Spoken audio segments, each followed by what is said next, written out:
Bonsoir à toutes et à tous. Merci de nous rejoindre pour cette nouvelle édition du JT d'ici Beyrouth. Voici tout de suite les principaux titres de la journée.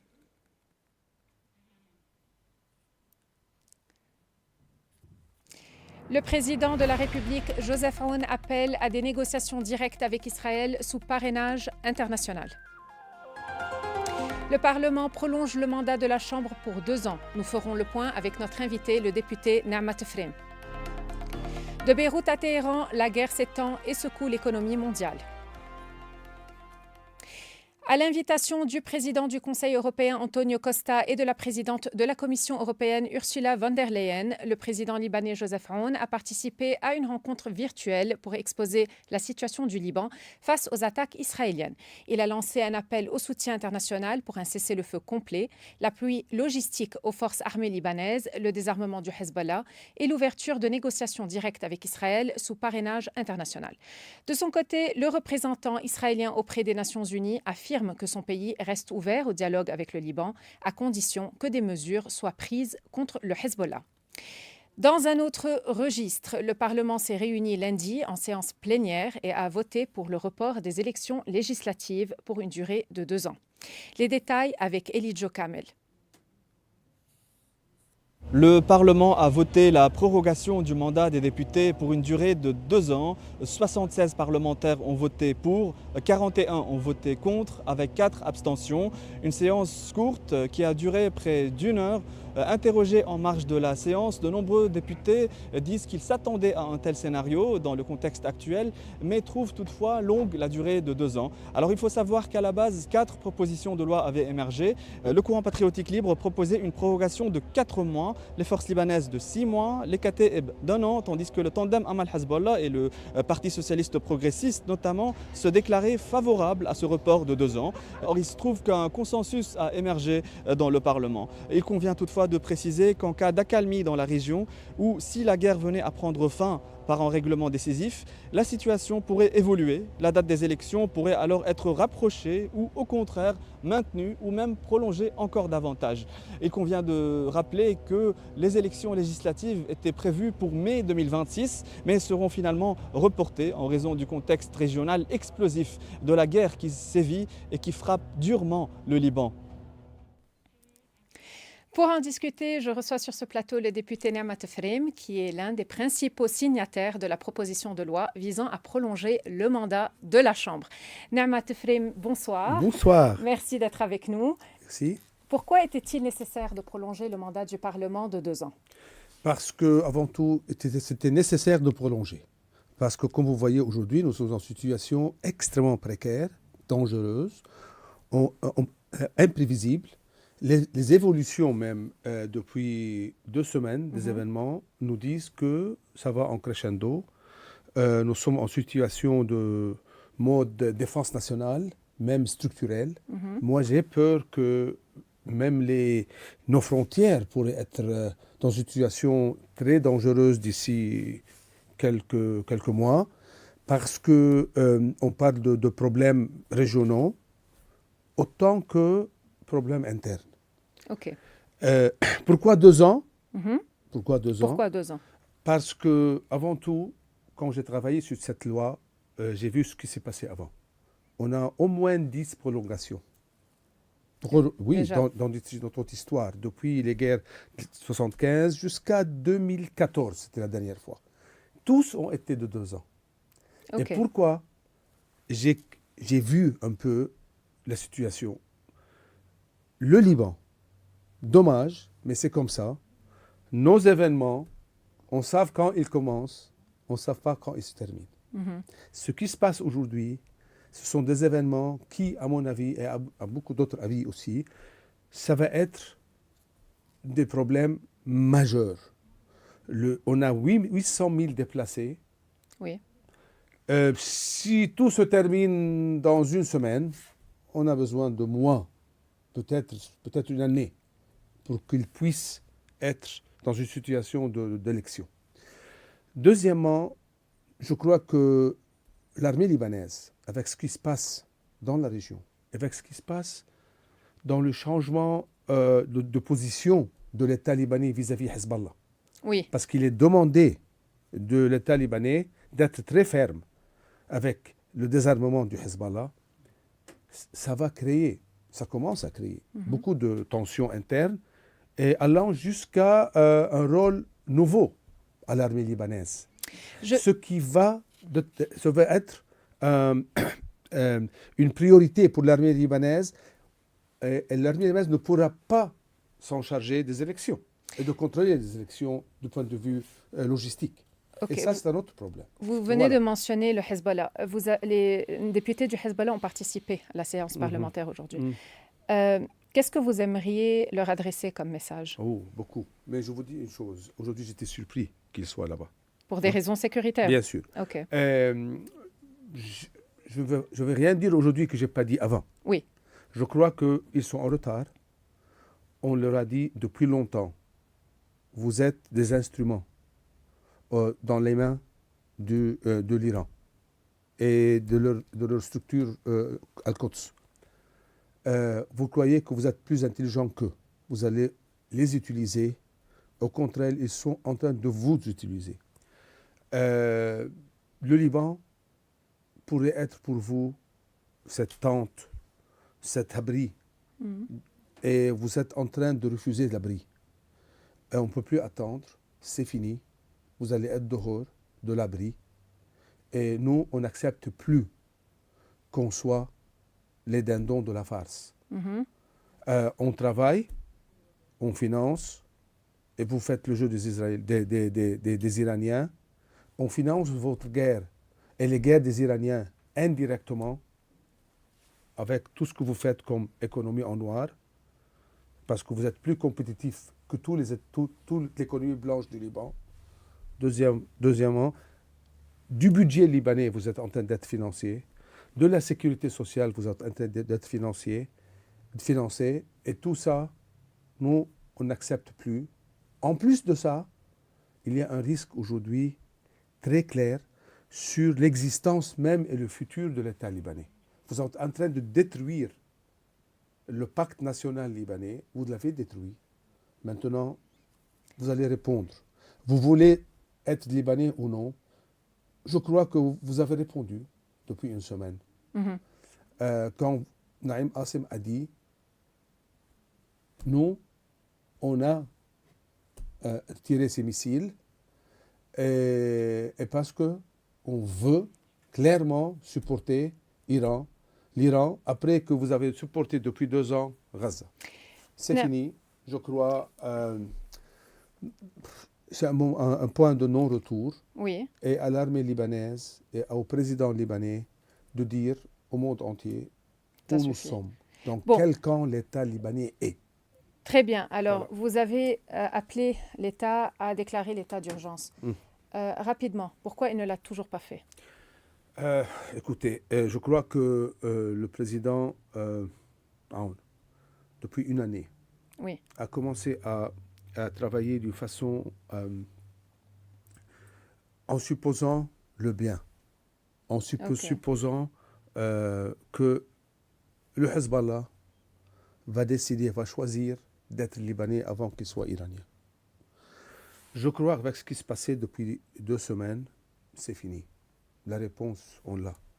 Moi, personnellement, j'avais cru, et j'ai même dit à la télévision, que peut-être il y a 2 clans chez le Hezbollah. Il y a un clan iranien, il y a un clan libanais. D'accord. Et je leur ai dit à la télévision, c'est le moment. S'il y a 2 clans, c'est le moment que le clan libanais parle, communique, se révèle. Il ne l'a pas fait. Et ça fait 3 jours, 4 jours. Je crois que il n'existe pas. Et s'il n'existe pas, c'est dommage. Mais on sait faire, c'est clair. Le président aujourd'hui comme vous avez vu, il a décidé d'entamer des négociations avec Israël en directement. Et je crois que ça, c'est le moment. Oui, il a appelé à des négociations. Oui.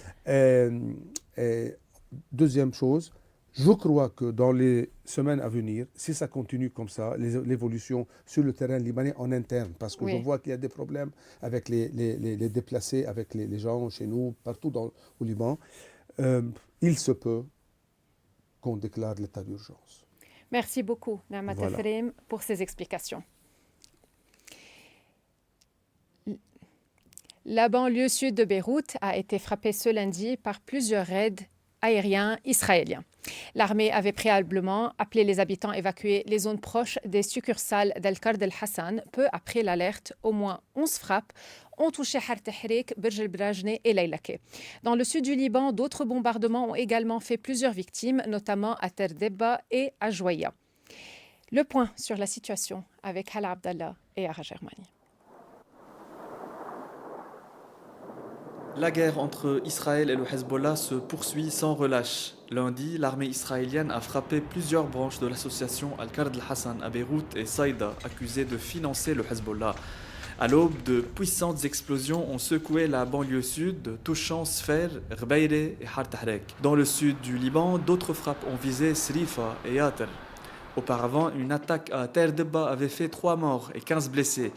La Croix-Rouge libanaise, avec le soutien de l'armée, a évacué 11 travailleurs syriens blessés à Yahmar-Shif, tandis qu'un centre médical à Zefta a été touché, causant la mort d'un ambulancier et blessant 2 autres. Dans la nuit, une opération aéroportée israélienne a mobilisé 15 hélicoptères sur la chaîne de montagnes orientale, déployant des troupes au sol à Janta, Yahfoufa, Nabishit, Arsel et Ras Al-Bak. Le Hezbollah affirme avoir affronté les forces israéliennes, visé des positions à Adaïsé et à Aïtaroun et lancé des roquettes sur Kiryat Shmouna, déclenchant les sirènes dans le nord d'Israël. Les tensions sont extrêmes. Aucun cessez-le-feu n'est en vue. Lundi, plusieurs filiales d'Al-Kard el-Hassan, l'institution financière du Hezbollah, ont été frappées. Mais pourquoi Israël cible-t-il cette organisation? Yara Germani nous en dit plus.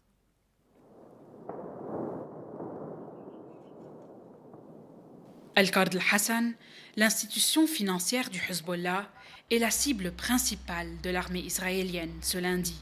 Sur le réseau X, l'armée israélienne a appelé les habitants de la banlieue sud de Beyrouth à s'éloigner des succursales de l'organisation. Peu après, les frappes ont touché plusieurs branches d'Al-Kard el-Hassan. Pourquoi cette institution est-elle visée? Parce qu'elle est considérée comme la colonne vertébrale financière du Hezbollah, accusée de financer ses activités et de servir de plateforme de blanchiment d'argent. Fondée dans les années 1980, Al-Kard el-Hassan se présente comme une association sociale, accordant des prêts sans intérêt, souvent garantis par de l'or. Mais derrière cette vitrine sociale, un système financier parallèle s'est imposé, opérant en dehors du système bancaire libanais et sans supervision de la Banque du Liban. Aujourd'hui, le réseau compte plus de 30 succursales, principalement dans les zones d'influence de la milice. L'institution est sous sanctions américaines et est classée comme entité terroriste par plusieurs pays. Lors de la guerre de 2024, l'aviation israélienne avait déjà ciblé plusieurs branches, rapidement réhabilitées par l'organisation. Ces frappes rappellent une réalité plus large. Au Liban, les structures parallèles du Hezbollah dépassent le cadre militaire. Elles s'étendent à l'économie et entraînent avec elles tout un pays dans la spirale des représailles. Toujours au Liban, la guerre bouleverse également la vie des élèves et la scolarité est profondément affectée par la situation sécuritaire. Dans un communiqué publié aujourd'hui, le ministère de l'Éducation a autorisé les écoles privées à rouvrir en adoptant des méthodes flexibles, tandis que la majorité des établissements publics restent fermés et accueillent des déplacés. L'enseignement à distance sera progressivement mis en place pour tous, toujours selon le communiqué du ministère de l'Éducation. Et maintenant, direction la banlieue sud de Beyrouth, qui a été presque entièrement vidée de ses habitants. Notre reporter, Yara Germani, se trouve actuellement sur le toit d'un immeuble, offrant une vue sur Burj el-Brajne. Yara, bonsoir. La banlieue sud de Beyrouth a été pilonnée aujourd'hui par des raids israéliens. Quels sont les derniers développements? Effectivement, un dernier raid vient d'avoir lieu il y a près de 12 minutes. ici dans la banlieue sud de Beyrouth. De la fumée s'est émanée du lieu qui a été visé. Quelques flammes, nous pouvions le voir il y a quelques instants, nous ne pouvons plus les voir maintenant, s'émaner aussi du lieu visé. Cette frappe, elle vient après un jour très critique dans la banlieue sud de Beyrouth. Il y a eu en effet plusieurs frappes.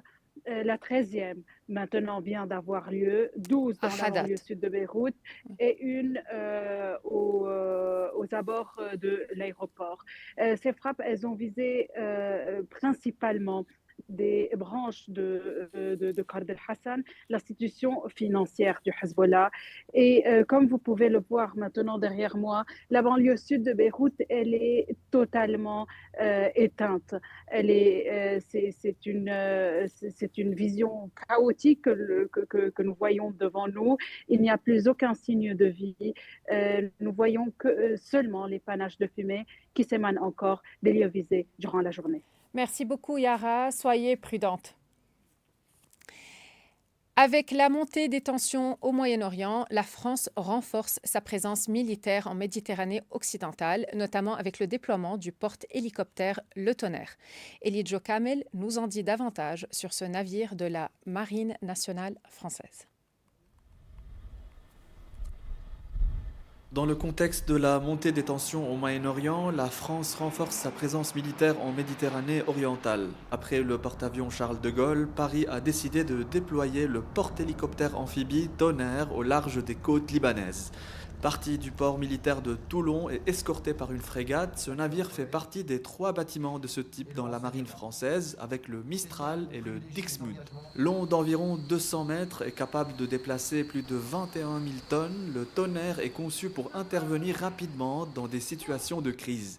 À son bord, il peut transporter entre 400 et 900 soldats, des véhicules blindés ou des chars, mais aussi des chalands de débarquement. Ces embarcations à fond plat utilisées pour acheminer troupes et matériel vers la côte. Le navire dispose également d'une plateforme capable d'accueillir jusqu'à 16 hélicoptères permettant de mener des opérations aériennes, d'évacuer des civils ou de projeter des forces sur le terrain. Mais le Tonnerre n'est pas seulement un outil militaire. Il embarque aussi un hôpital avec 69 lits et 2 blocs opératoires, capable de fournir une aide médicale d'urgence lors d'une catastrophe ou d'opérations humanitaires. Dans la crise actuelle, sa mission pourrait être double: sécuriser la zone et se tenir prêt à évacuer des ressortissants français si la situation au Liban venait à se dégrader davantage. Je voudrais tout d'abord préciser que le tout dernier raid qui a eu lieu au niveau de Sainte-Thérèse Haddad et qui a visé une branche du Kard el-Hassan.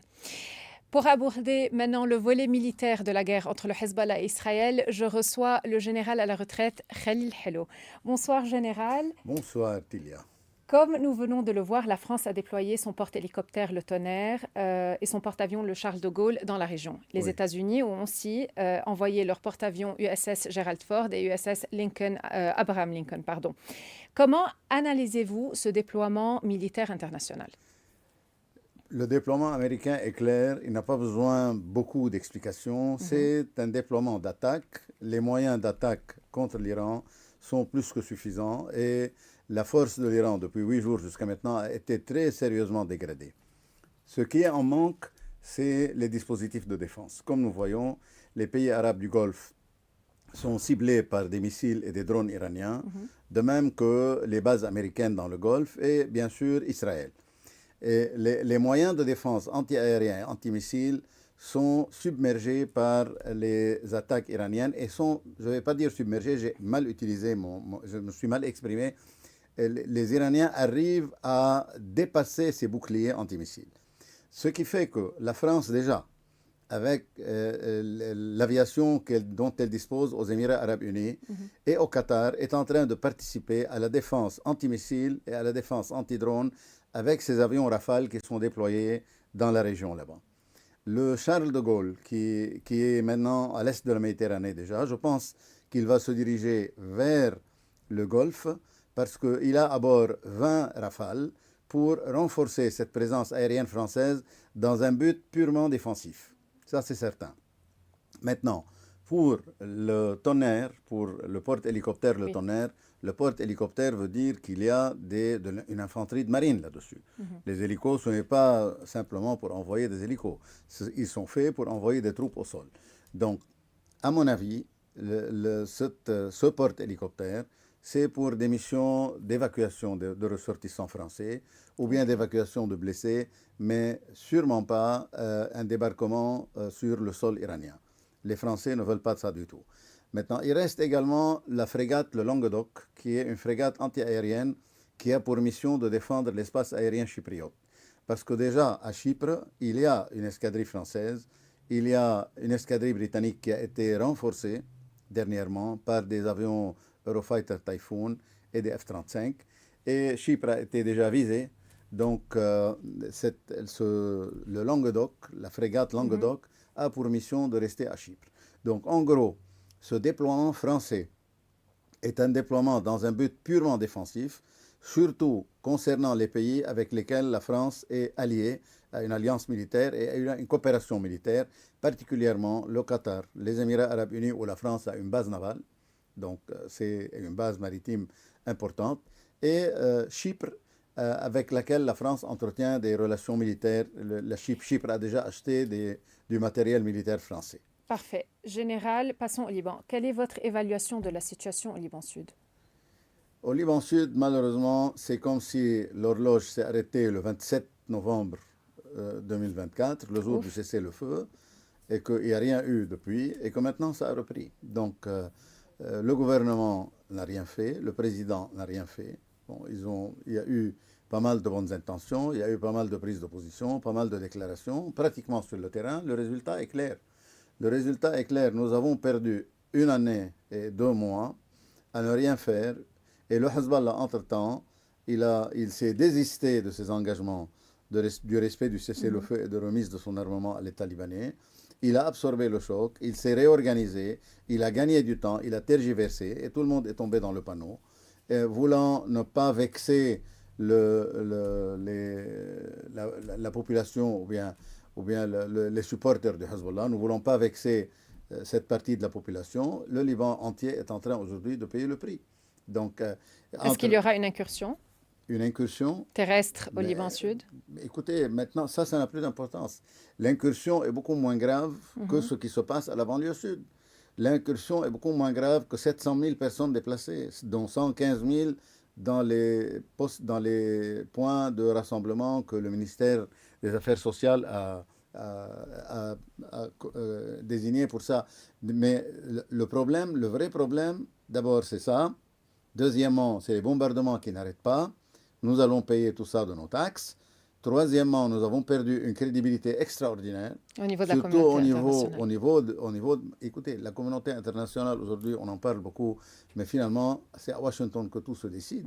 Trump est en train de négliger qu'il y a l'ONU. L'ONU n'existe pas. Donc, il prend des décisions.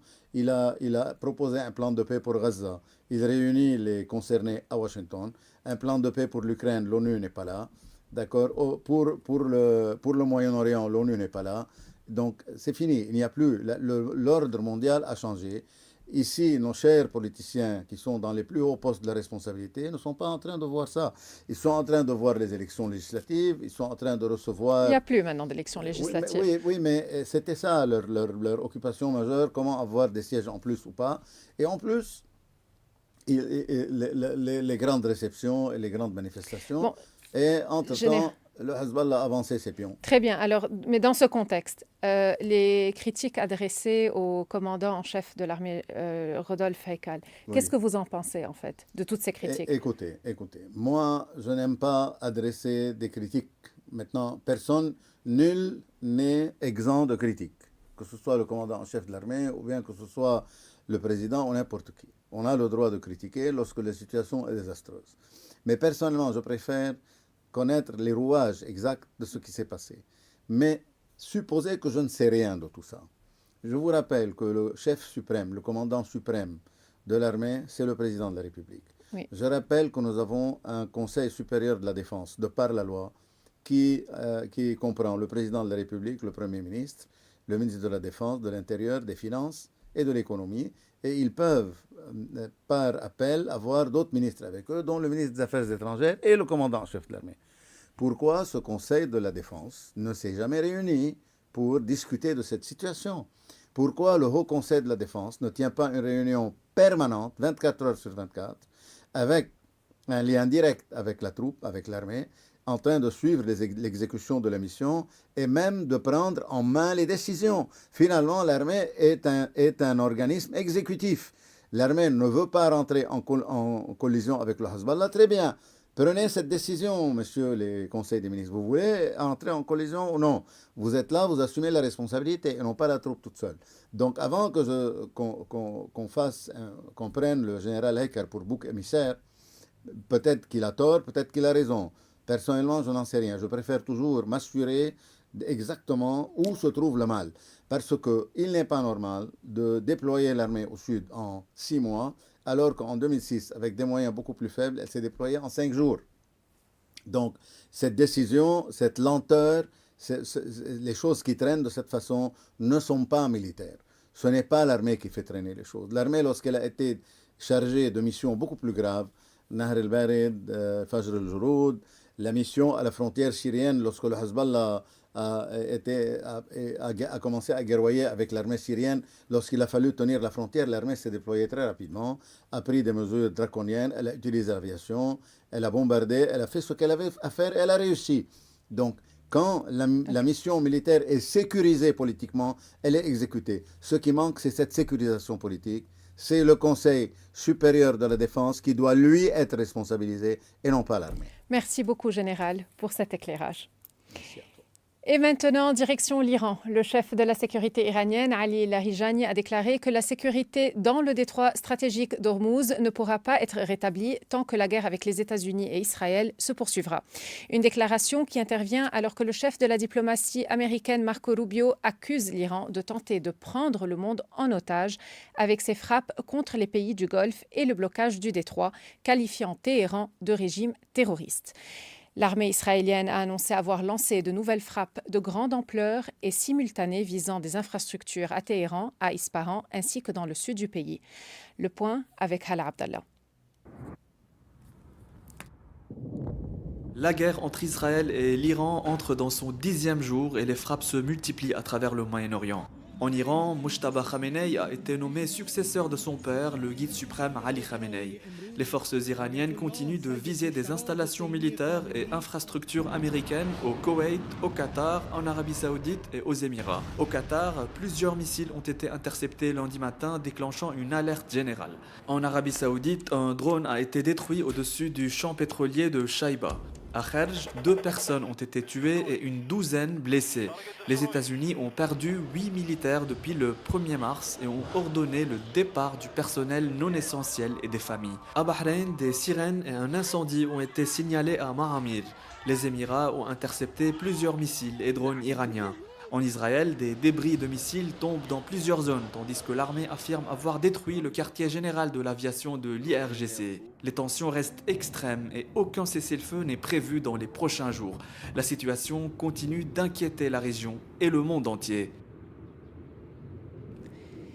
Dimanche, le régime iranien a annoncé la nomination du nouveau guide suprême Mojtaba Khamenei, fils de l'ancien guide Ali Khamenei, tué le 28 février lors d'une frappe américano-israélienne. Un portrait signé Yara Germani. Mojtaba Khamenei est le nouveau guide suprême de l'Iran.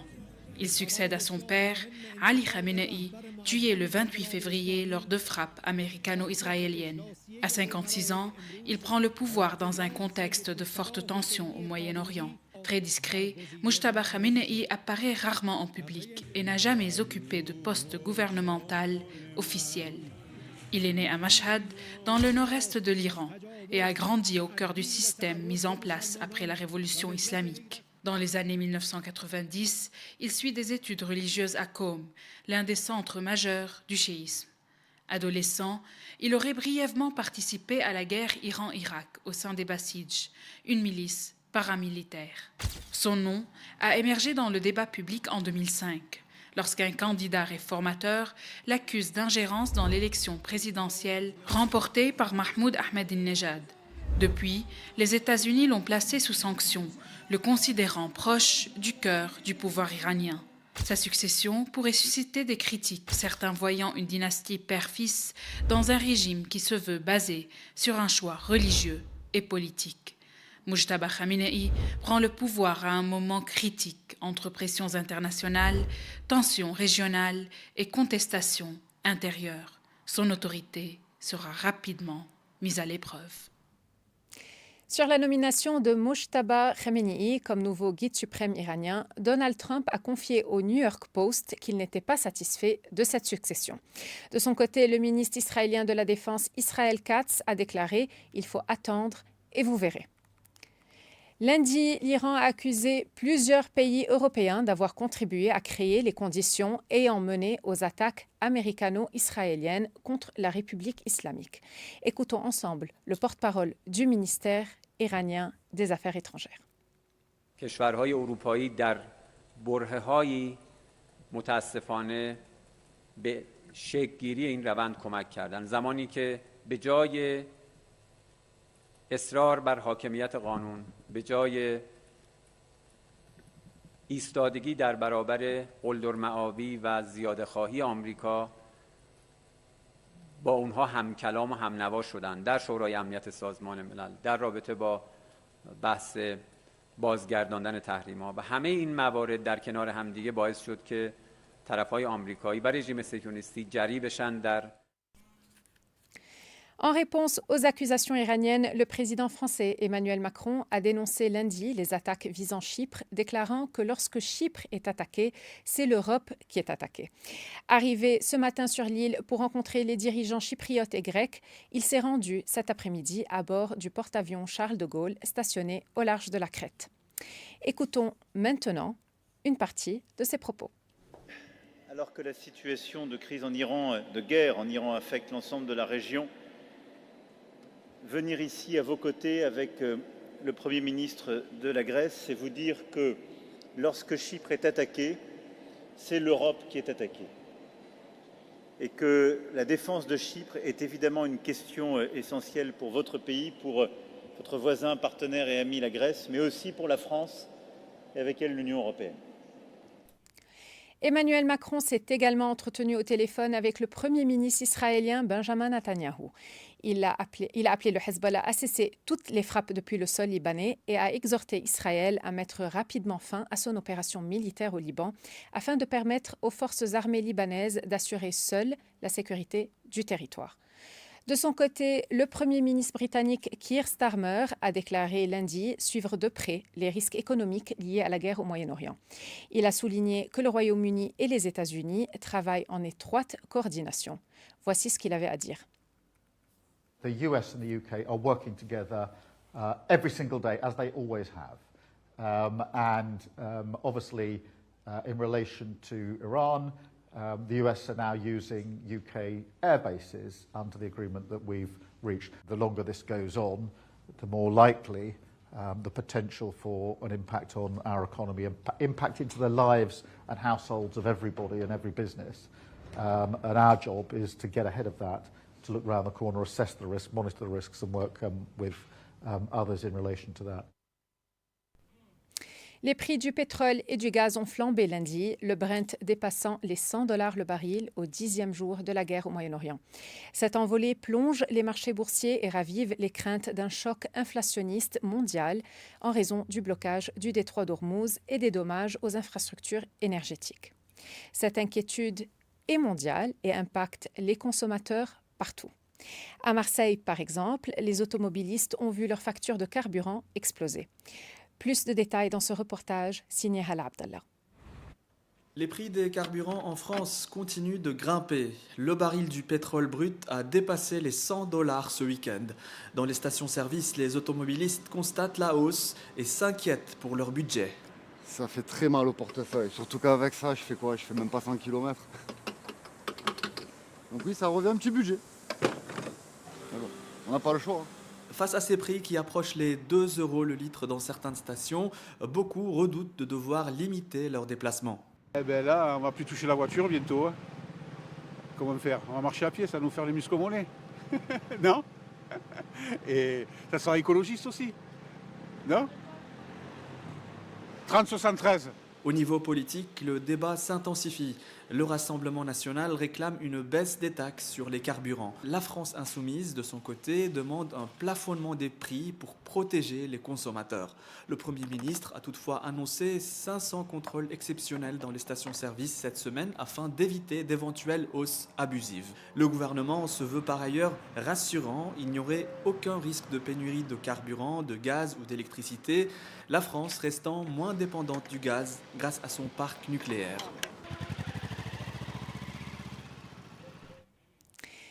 Ainsi s'achève cette édition du journal. Merci de nous avoir suivis. Vous pouvez la revoir sur notre site web icibeyrouth.com ainsi que sur nos réseaux sociaux. Excellente soirée à toutes et à tous et à demain, 19h.